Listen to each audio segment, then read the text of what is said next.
was a senior when this happened, and it was one of those chilly Friday nights in late October. Our high school football games were the biggest thing in town, and that night was supposed to be no different. My friends Ryan, Lucas, and I decided to sneak in a few beers before the game, parking behind the bleachers near the woods. The crowd was wild, the floodlights cutting through the fog that rolled in from the forest behind the field. But something about that fog didn't feel right. It was too thick, almost like it was crawling toward us. The game went on, and we didn't pay much attention to the score. Around the fourth quarter, the fog had blanketed the whole field. You could barely see the players. People started leaving early, spooked by the weather. We decided to stay behind, sitting at the very top row of the bleachers, joking around and drinking. When the final whistle blew and the lights shut off, everything went quiet. You could hear the metal creak of the bleachers settling. Then, from down below, we heard someone humming, soft, like a woman's voice, coming from under the bleachers. We thought maybe it was one of the cheerleaders or a janitor, so Ryan called out, "Hello?" The humming stopped. Silence hung in the air. Then came slow, deliberate footsteps. They weren't echoes. They were coming closer, moving beneath us. Lucas shined his phone flashlight down through the cracks, but all we saw was fog, shifting unnaturally, like it was being disturbed by something moving through it. Then, from the other end of the bleachers, a figure emerged, tall, draped in something long and dark, her head tilted, like she was watching us. She didn't move like a normal person. She just stood there at first, then began gliding toward the steps, her face still hidden. "Let's go," I whispered, but Ryan froze, staring. The woman stopped halfway up the steps and said in a soft, trembling voice, "You shouldn't be here after dark." Then her head snapped upward, and we saw her eyes, black, hollow pits reflecting the moonlight. Ryan dropped his bottle, and the sound shattered the silence. We bolted, stumbling down the bleachers, our footsteps echoing in panic. When we reached the parking lot, we turned back. The field lights were still off, but in the faint moonlight, we saw her standing near the 50-yard line, motionless, facing us. None of us said a word on the ride home.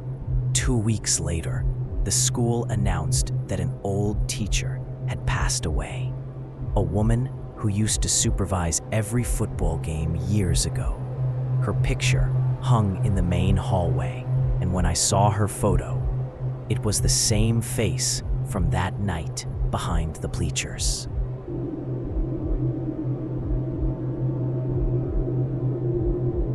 Back in high school, I played for our basketball team. Our gym was old, built sometime in the late 60s, and the place had a reputation for being haunted. We all laughed it off, of course. The creaky floors, flickering lights, and cold, drafty hallways just made it feel older than it was. But there was one place that always gave me chills: the old locker room beneath the gym. It wasn't used anymore, sealed off years ago after the renovation. Still, every now and then, during late practices, I swore I could hear a door slam from down there, even though nobody ever went near it. One winter evening, practice ran late. The rest of the team had already gone, and I stayed behind to shoot a few extra free throws. The gym was dead silent, the kind of silence that hums in your ears. As I was about to pack up, I heard it, a faint metal bang echoing from below the bleachers. Then another. I told myself it was the old pipes, but it sounded too rhythmic, like someone hitting a locker door. Curiosity got the better of me, so I decided to check. I followed the narrow hallway walked past the equipment room until I reached a locked metal door, the one that led to the old locker room. The strange thing was, the door wasn't locked anymore. The padlock hung loose, broken, like someone had forced it open recently. I hesitated, shining my phone flashlight through the crack. All I could see were stairs leading down into darkness. A cold draft hit my face, carrying a faint smell of wet concrete and rust. I should have left, but I pushed the door open and started down. The deeper I went, the colder it got. When I reached the bottom, the air was so still, it felt heavy. The place looked like time had stopped. Rusted lockers, broken tiles, and puddles reflecting the weak glow of my light. That's when I saw it. A door at the very end of the hallway that didn't look like it belonged. It was new, clean, painted red, unlike the corroded metal around it. I walked toward it slowly, my shoes echoing off the concrete. The closer I got, the louder a sound became, like someone whispering behind the door. My stomach twisted. I reached out and touched the handle. It was warm. Against every instinct, screaming in my head, I turned it. The door opened into pitch black nothingness. No floor, no walls, just endless dark, swallowing the beam of my flashlight. Then a hand, pale, wet, and cold, shot out from the darkness and grabbed my wrist. I screamed, pulling back, but it held tight. Another hand emerged, clawing at the edge of the door frame, like something was trying to climb out. I kicked, hit, did everything I could until it finally let go. I slammed the door shut, hearing a guttural scream echo from the other side, rattling the lockers. I ran up the stairs, heart pounding so hard I thought I'd pass out. When I reached the gym floor, everything was quiet again. The metal door behind me was closed, and the padlock was fixed, as if it had never been broken. I didn't sleep that night. I kept replaying the sound of those whispers, that scream. The next morning, I told my coach about it. He stared at me for a long time before saying quietly, "That room's been sealed for years. They found a student down there in '83. He never made it out." I thought he was messing with me. But when I went back after school, the padlock was still there. This time, it wasn't broken. It was welded shut. Sometimes, when the gym is quiet and the wind hits just right, you can still hear a faint banging beneath the floor. A slow, deliberate rhythm, like someone knocking to be let out. And every once in a while, when I walk past that old metal door, I swear I can hear whispering again, calling my name from behind the red door that shouldn't exist.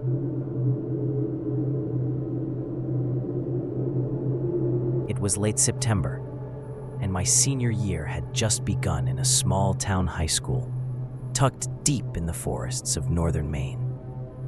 Everyone knew everyone. Or so I thought.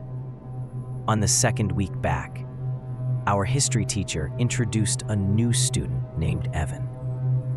He looked pale, with messy brown hair and a blank expression that made it hard to read him. He barely said a word when he introduced himself, just nodded and sat at the empty desk next to mine. I figured he was just shy, but when I looked over, I noticed his hands were trembling slightly, and his notebook was filled with strange, tiny doodles of eyes. I tried to make small talk during class, asking where he transferred from. He said, "A few towns over," without looking up. His voice was low, dry, like someone who hadn't spoken in days. That same day at lunch, I saw him sitting alone, not eating, just staring at people.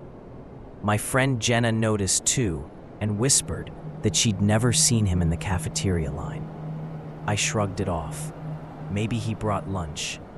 But when the bell rang, I watched him stand and walk out,